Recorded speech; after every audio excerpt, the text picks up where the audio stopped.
Hola, ¿qué tal? Muy buenas tardes, sean bienvenidos aquí a mis espacios en redes sociales. Soy Mario Pentón, periodista cubano, y quiero compartir una noticia que ha estado dando mucho de qué hablar el día de hoy. Déjenme antes y cierro por aquí.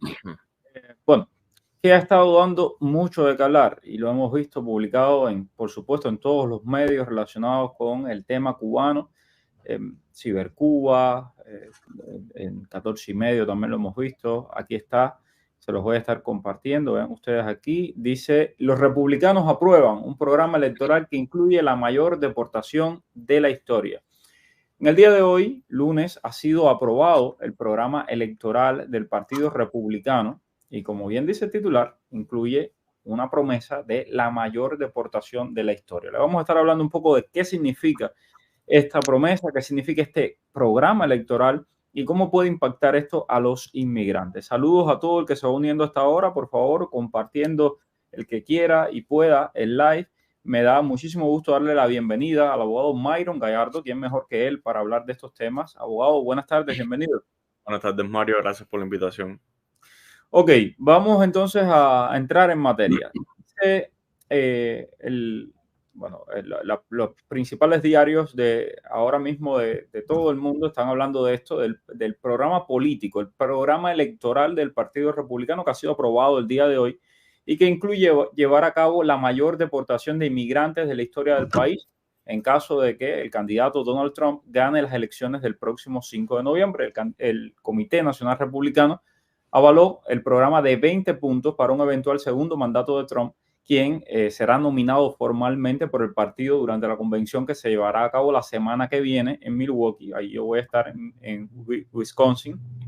Y la lista, pues, adopta la retórica de Trump y dice que se debe detener la invasión inmigrante a Estados Unidos y llevar a cabo la mayor operación o la operación más grande de deportación de la historia del país. Esto junto con un grupo de medidas que básicamente están como, por ejemplo, el regreso de permanecer en México.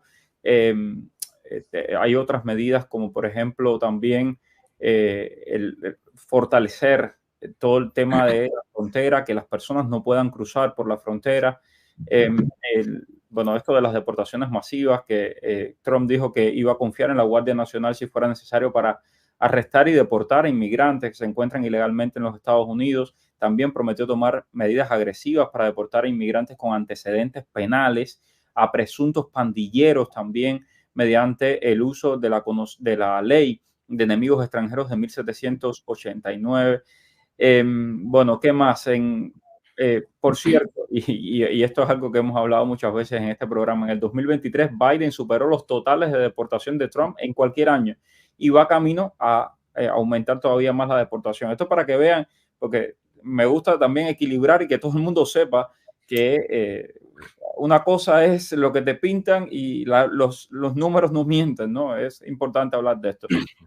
Bueno, también dijo que implementaría prohibiciones de viajes a ciertas personas o países con determinadas ideologías. Es decir, hay una serie de medidas y yo creo que este tema de las deportaciones, la mayor deportación de la historia, me parece que es un poco el uso de la retórica y de la hipérbole es algo que le encanta al expresidente Trump y a veces da demasiado miedo a muchos inmigrantes y justamente sobre eso quiero que hablemos. Abogado, usted pudo leer un poco de lo que se está reportando ahora mismo sobre todo esto. ¿Cuánta preocupación deben tener los inmigrantes y quién verdaderamente está en peligro? Bueno, Mario, las personas que estarían en peligro de deportación son las personas que tienen una orden final de deportación que no se ha ejecutado todavía. Sin embargo, hay cosas que pasan cuando hay cambio de administración de demócratas a republicanos. Eso pasa todos los años. Los republicanos no negocian con países, por ejemplo, como Cuba, como Venezuela, como Nicaragua. Ellos simplemente cortan las relaciones con todo este tipo de países que tienen dictadura, simplemente por el hecho de violaciones de derechos humanos, por una X más cantidad de requisitos, no como los demócratas que si acceden a todas las cosas que este tipo de países piden. La mayoría de los migrantes son de estos países y Estados Unidos no puede deportar a un migrante si ese país no lo acepta. ¿Qué es lo que pasa cuando empieza un gobierno republicano? Estados Unidos rompe relaciones con todos estos países. Indiscutiblemente ha pasado una y otra vez, una y otra vez. Los demócratas vuelven a entablar las relaciones con estos países y comienzan de nuevo las deportaciones. El momento que coge un gobierno republicano que rompa relaciones con estos países, de alguna manera, para ir en contra del gobierno que está tomando los Estados Unidos, simplemente para aceptar deportaciones. Y Estados Unidos no puede deportarlos aunque quieran. Sin embargo, las personas que sí vayan a intentar entrar por la frontera sur de México, sí los van a parar y no los van a dejar entrar. Eso sí va a pasar y en los 4 años de Trump sí estuvo claro de que la frontera no estaba prácticamente cerrada. En gran parte no dejaban entrar nadie, las personas esperaban en México y los pocos que entraban hoy en día tienen orden de deportación, los pocos que hay adentro que lograron entrar. Pero sin embargo no hubo deportaciones como se está viendo en estos momentos con esta administración. Ellos sí, cada vez que salen los republicanos, ellos quieren hacer estas deportaciones masivas, pero desgraciadamente ellos no pueden hacer esto. No es una cosa de que ellos quieran, la ley no se los permite, porque ellos no pueden deportar masivamente porque ellos quieran simplemente hacerlo. Hay leyes que protegen a las personas, hay personas que tienen órdenes de deportación y esto es muy importante, algo que queríamos hablar también acá. Todas las personas que tienen orden de deportación. Se está viendo un incremento extremadamente alto de las deportaciones a Cuba, a Venezuela, a Nicaragua, a otros países, pero principalmente a Cuba. Cuba está aceptando, como nunca antes lo había hecho, a las personas con I-220B. Hay muchas personas con I-220B que hoy mismo tienen opciones de reabrir esas cortes que tienen y lo estamos haciendo, pero desgraciadamente hay personas que están viniendo muy tarde para hacer estos procesos y están siendo deportados. Hoy mismo te puedo decir, Mario, una persona que tenemos deportada a Cuba, el juez de inmigración le reabrió la corte hoy, le quitó la orden de deportación. Sin embargo, esta persona está en Cuba porque el proceso llegó a nosotros demasiado tarde, por ponerte un ejemplo.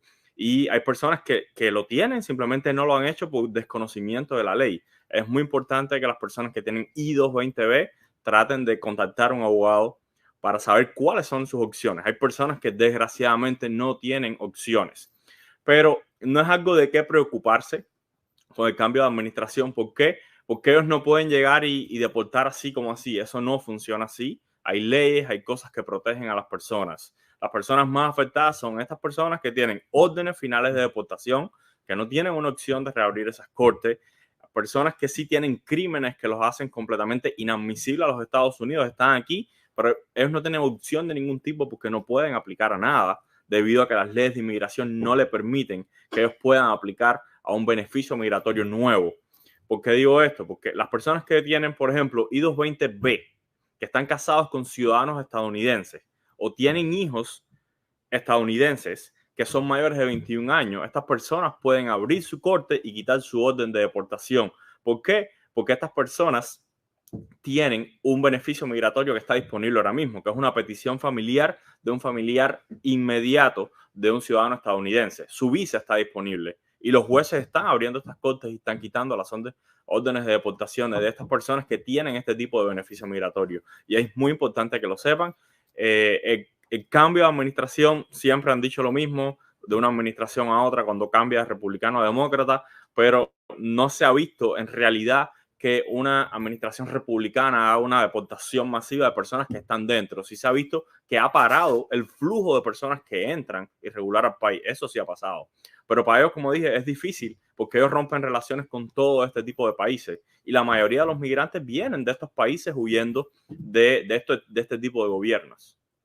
Sí, y traía este tema, yo sé que estamos en un año electoral, estamos en la recta final, además de el tema de las elecciones, todo está a flor de piel y ahí salen unos y salen otros y todos quieren venir y meter temas de propaganda. Entonces, más allá de la propaganda y más allá de las palabras y de estas cosas altisonantes de la mayor deportación de la historia, una pregunta también, abogado.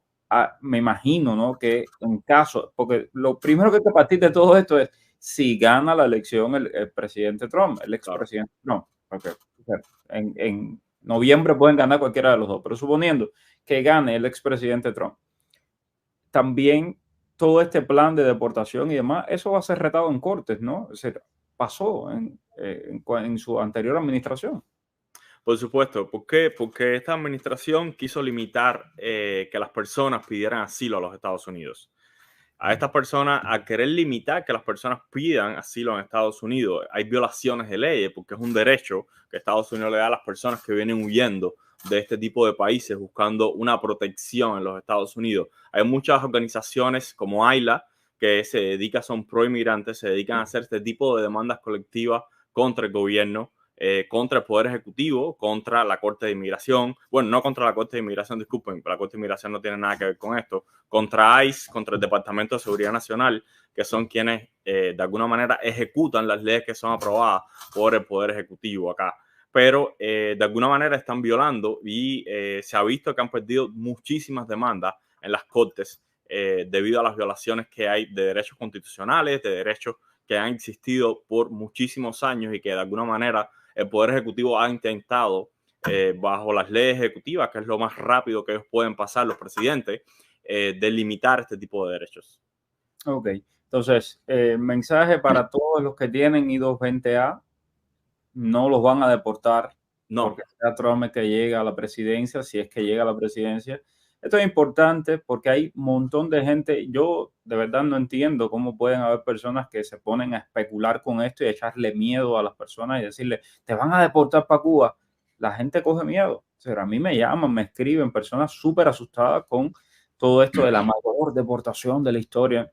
No es verdad. No es verdad que te van a deportar si tienes una I-220A.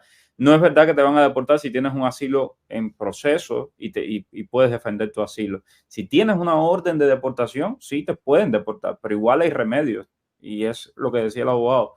Es importante que esté informado, que no se deje engañar de un lado y del otro, de los dos lados. Van a tratarlo de influenciar, van a tratarlo de meter propaganda, evite todo eso.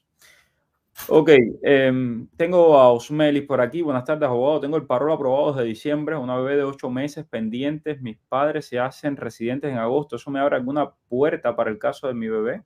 ¿Del parol humanitario? No, eso no tiene nada que ver. Okay. Entonces, bueno, vamos a ver. Saludos a todo el que se unió ahí a la transmisión.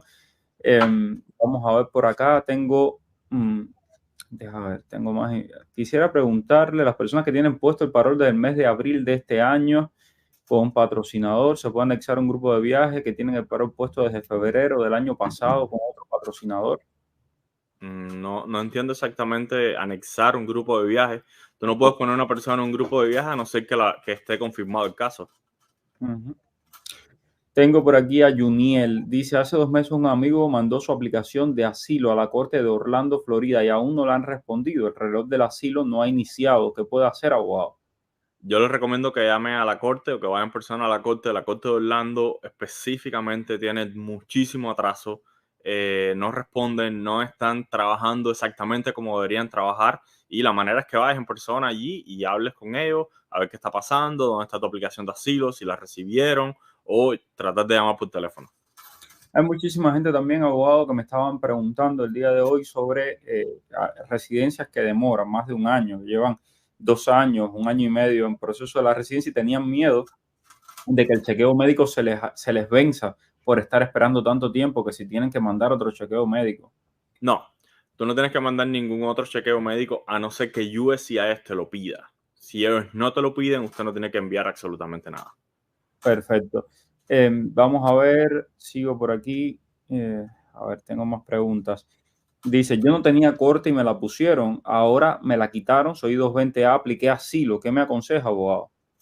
Si te quitaron la corte, quiere decir, si te cerraron la corte completamente, quiere decir que terminaron los procedimientos o fue desestimado el caso, tienes que pasar el asilo para USCIS para que mantengas tu asilo activo normalmente y simplemente esperar una fecha de entrevista en USCIS para defender el caso de asilo. Adrián, se me pasó la cita, pero no tengo corte. No entiendo muy bien ahí. Me imagino que le dieron un NTA que tenía una fecha y no ha aparecido, todavía no aparece en los sistemas. No te preocupes, Adrián. Si tú no apareces en el sistema y no estás en el sistema de cortes, que no estás, aunque el NTA tenga una fecha. Soy 94, en septiembre pido residencia, pero se me vence el permiso de trabajo en octubre. ¿Qué hago? Renovarlo. Ok. Ok, perfecto. Déjenme seguir por aquí. Hay muchísimas preguntas, abogado, en relación con el parol y el CBP-1. ¿Qué puede pasar si Trump es elegido en noviembre? Bueno, la administración, ya sea como los republicanos o demócratas, no creo que de alguna manera ellos tomen a la ligera estos dos programas, Parol o CDP-1. ¿Por qué? Porque de alguna manera sí ha de alguna manera mantenido una migración legal hacia los Estados Unidos, ha evitado, yo creo, de alguna manera secuestros, ha evitado muerte de muchas personas que de alguna manera intentaban entrar ilegalmente a los Estados Unidos. Ambas administraciones creo que van a tomar en cuenta, cualquiera que sea la que gane la presidencia, van a tomar en cuenta los dos programas, cuáles son los beneficios que estos programas han traído. Recuerden que la administración de Biden dijo que iba a quitar todas las medidas de Trump cuando entró, y al contrario, las mantuvo y las recrudeció de alguna manera. Ellos vieron sus ventajas. Lo mismo va a tomar la nueva administración que entra. El presidente es solamente una de las personas que maneja uno de los poderes del país, pero no toma todas las decisiones generales. Estos programas sí son órdenes ejecutivas y él sí puede quitarlas, pero detrás tiene un gabinete completo que está aconsejándole cuáles son las mejores opciones a seguir y de verdad se ha demostrado que estos dos programas han funcionado para la migración legal hacia los Estados Unidos y tener un mejor control de todas las personas que están entrando al país. Vamos a ver cómo funcionan. Yo no creo que estén muy contentos los republicanos con el uso del parol, no del programa, sino el hecho de darle parol a tantas personas. Han sido muy críticos con eso.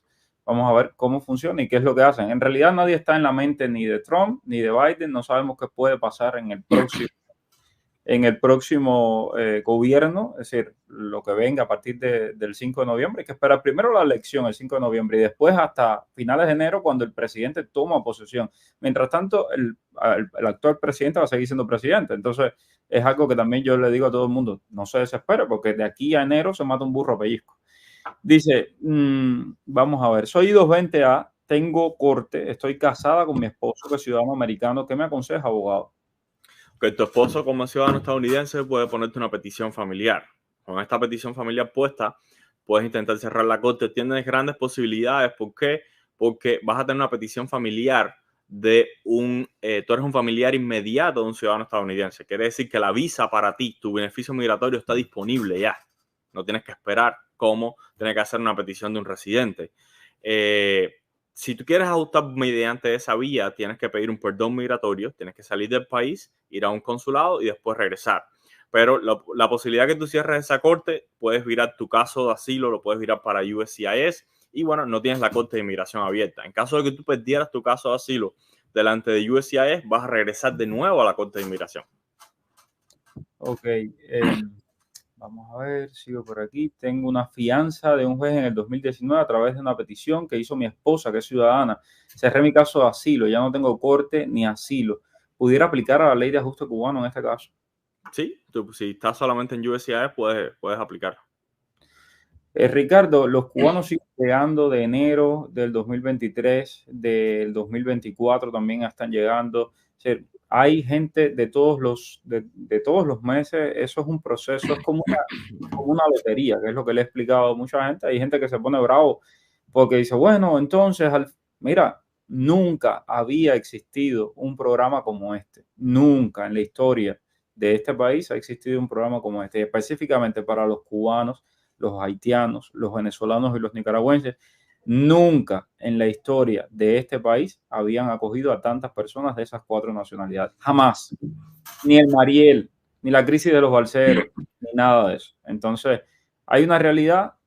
Hemos sido, estas cuatro nacionalidades, muy beneficiados con la llegada a los Estados Unidos de muchísimas personas de bien, muchísimas personas que vienen a trabajar, que vienen a echar para adelante. Como en todos los lugares hay papas podridas, pero son los menos. Pero, mira, no es una cosa de que sea por orden cronológico nada más, no, es como una lotería, solamente, y no hay un tiempo, solo te queda esperar. Soy I220A, segunda casilla, con fecha de corte, me casé con mi esposo, yo creo que este es el que había leído, ¿no? Que es ciudadano. ¿Será que esto me ayuda para mi residencia? Sí, este es el que había leído. Ok. ¿Qué posibilidades habría para los I220A? Bueno, hasta ahora mismo la posibilidad de los I-220A es las aplicaciones de asilo, mantener su aplicación de asilo activa, ya sea en la corte o en USCIS, y prepararla lo más posible. Exacto. Y hay un tema aquí, esto se ha hablado hasta el cansancio, se le ha pedido hasta el cansancio a la administración Biden que les dé un parole in place a los cubanos con I-220A. Eso no ha pasado, ojalá que pase antes de las elecciones. Después de las elecciones todo siempre es más difícil, ojalá que pase antes de las elecciones. Y sea la administración que sea, hay que seguir pidiendo ese parole in place. Pero no, uno no se puede confiar, que es lo otro que siempre les digo.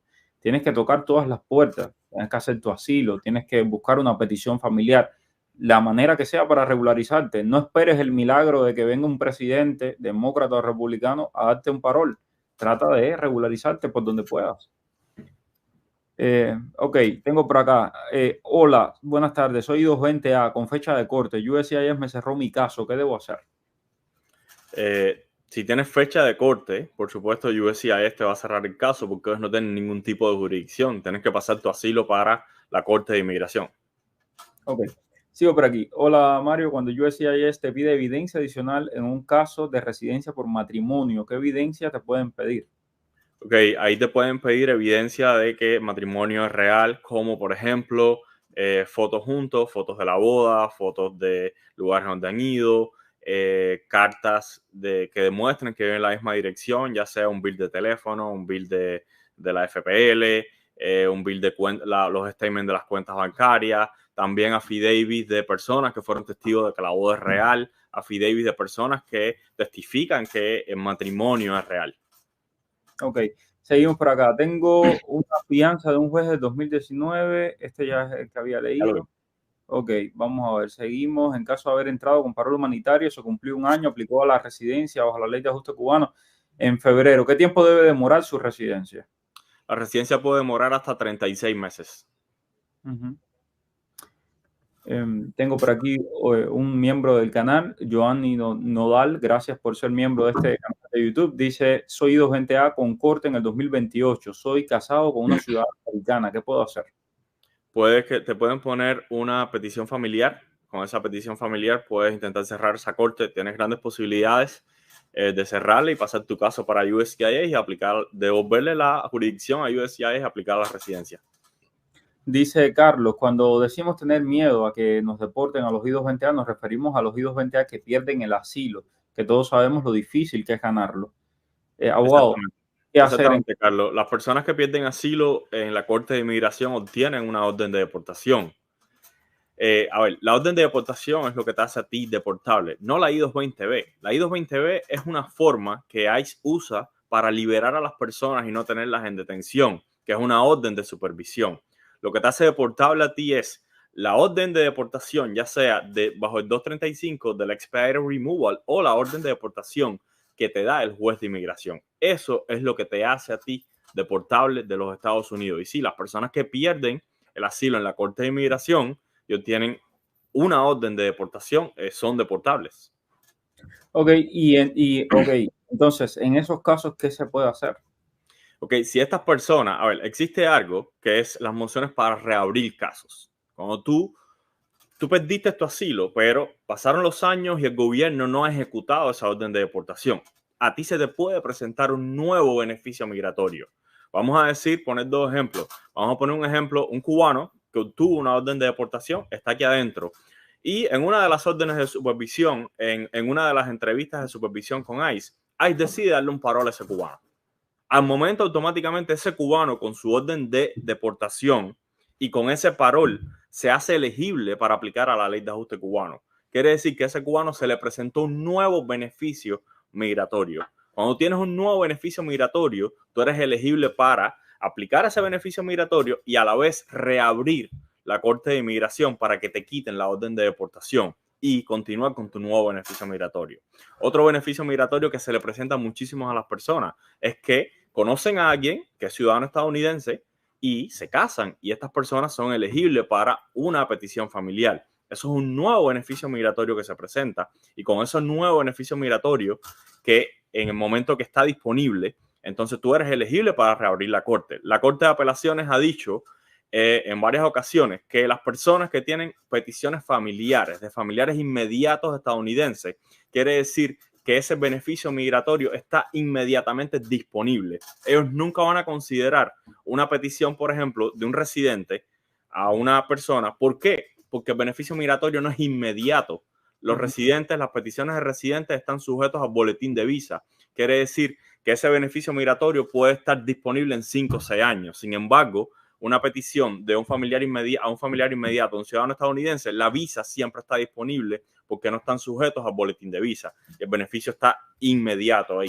Igual que las personas que, por ejemplo, se hacen elegibles para una visa U, para un VAWA, también tienen un beneficio migratorio que está ahí y también pueden usarlo para reabrir su corte, siempre que se le presente un nuevo beneficio migratorio. Es decir, que opciones hay. Yo entiendo de que la Claro, gente por tiene supuesto que miedo. hay. Hay personas que no tienen opciones y es simplemente sentarte con la persona, ver cuáles son todos los hechos que hay alrededor de su caso, qué pasó, qué tú estás haciendo, con quién estás casado, te ha pasado algo, has sido víctima de un caso criminal y ahí tú determinas y le dices a la persona, mira, estas son sus opciones o mira, desgraciadamente hasta el día de hoy tú no tienes opciones ninguna. No puedes hacer nada, tienes que seguir esperando. Ok. Bueno, vamos a ver. Dice Adrián por aquí, lo que se me pasó fue la cita en Miramar, pero yo no tengo corte. Entonces, ¿qué puedo hacer, abogado? Puedes enviarle un email a Miramar para sacar una nueva cita. Soy 220A con fecha de corte, me compré una casa. ¿Eso me pudiera ayudar con mi caso? El hecho de que te compraste una casa no es que te ayuda con tu caso, te puede ayudar para otras cosas en cuanto, ¿cómo decirte? Si el día de mañana, por desgracia, obtienes una orden de deportación para pedir un stay removal demostrando de que tienes lazos en los Estados Unidos o que Dios no lo quiera, el día de mañana tienes un caso criminal, te pasan para inmigración porque te ponen un hold de inmigración. Eso lo puedes usar para pedir una fianza demostrando de que tú no tienes riesgo de escape. ¿Por qué? Porque tienes lazos en la comunidad. Rafael Pérez, los llegados por paro humanitario se pueden ver envueltos de alguna manera en un proceso de deportación. Depende. Por ejemplo, la Depende. jueza Melody Pedraza, ella llegó con el permiso de vuelo aprobado. Cuando llegó ante el oficial de inmigración, el oficial de inmigración dijo, usted tiene un historial represivo en Cuba documentado. No, usted es deportada inmediatamente y ahí pidió asilo. Entonces, ese es un caso, por ejemplo. Otro caso, ayer llegó, se quedó aquí en Miami una entrenadora de un equipo nacional de Cuba. ¿Qué hizo la entrenadora? Estaba en una escala, iba a Puerto Rico y ahí mismo se acercó a inmigración y le dijo, mira, por favor, quiero pedir asilo. Y en el caso de esa entrenadora, que no tiene el mismo historial represivo que la jueza Melody Pedraza, se sentó con unos oficiales de ICE y ahí mismo le dieron no sé si le dieron un parol, pero sí la soltaron y ya está en su casa y me imagino que en algún momento tendrá que defender su asilo y demás. Pero es para que veas la diferencia. Ahora, si tú llegaste por el parol humanitario, te portaste bien, hiciste todo bien, al año y un día, tu ley de ajuste cubano y tu residencia. Si te metiste en candela, hiciste cosas que no tenías que hacer, claro que te pueden deportar. Por ahí va, ¿no? Sí, las personas que cometen crímenes y son culpables de estos crímenes pueden convertirse en inadmisibles a los Estados Unidos. ¿Qué pasará con los que entraron con la cita de CBP-1? Taliana, esto es importante porque lo hemos dicho hasta el cansancio. Todas estas personas que han entrado con cita de CBP-1, cubanos, año y un día, ley de ajuste cubano. Esto lo hemos dicho y cierra su corte para que no le pongan una orden de deportación. No cubanos, dígase, venezolanos, nicaragüenses, haitianos, mexicanos, centroamericanos, todo el resto de América Latina y de otros países. ¿Para qué es la cita de CBP-1? Se los recuerdo una vez más, para pedir asilo. Y deben haber pedido un asilo. Para eso le dieron la cita de CBP-1, para pedir un asilo. Entonces, deben tener ese asilo puesto. Si no tienen el asilo puesto, deberían hacerlo ya. Rainier Nodarse, I220A con fecha de corte para el 13 de octubre del 27. Tengo una petición I-130 aprobada, categoría F2B, hijo soltero mayor de 21 años. Mi esposa es residente y tenemos un bebé. No estoy casado. ¿Qué puedo hacer? Ok, si tienes, imagino la petición que estás hablando fue de tus padres hacia ti. Si está aprobada ya y la visa está cerca de estar disponible, se puede hacer una moción para cerrarte tu corte y pasar tu caso a USCIS. Ok, pues adelante. Yo he visto varios casos así y de personas que finalmente se libran de todo eso y pueden hacer su ley de ajuste en el caso de los cubanos al año y un día. Bueno, nada, se nos acabó el tiempo. Quiero agradecerles. Quiero, por favor, de verdad se los pido, tranquilícense. Sé que ahora va a venir muchísimo ruido de todos los medios de comunicación. Viene el lobo, te van a deportar. Tómelo con calma, háblelo con su abogado. No es así. No es que llegó ni Trump, ni Biden, ni ninguno. Esto es un país de leyes. No es así. No es un Fidel Castro que llega, dale, vamos, fuera a todo el mundo. Eso no funciona. Entonces, no se dejen engañar por la propaganda ni de un lado ni del otro. Dicho esto, gracias a todos por la sintonía. Gracias, abogado. Gracias, Mario. Y hasta mañana. Mañana seguimos con más aquí a las 5 de la tarde. Un abrazo. Dime cuál es el periodista que está en el boom. Es Mario Rincón. El periodista que te trae toda la información. Es Mario Rincón. El periodista de la radio y la televisión. Es Mario Rincón. Habla de temas cubanos hasta de migración. Mario Rincón. Oye.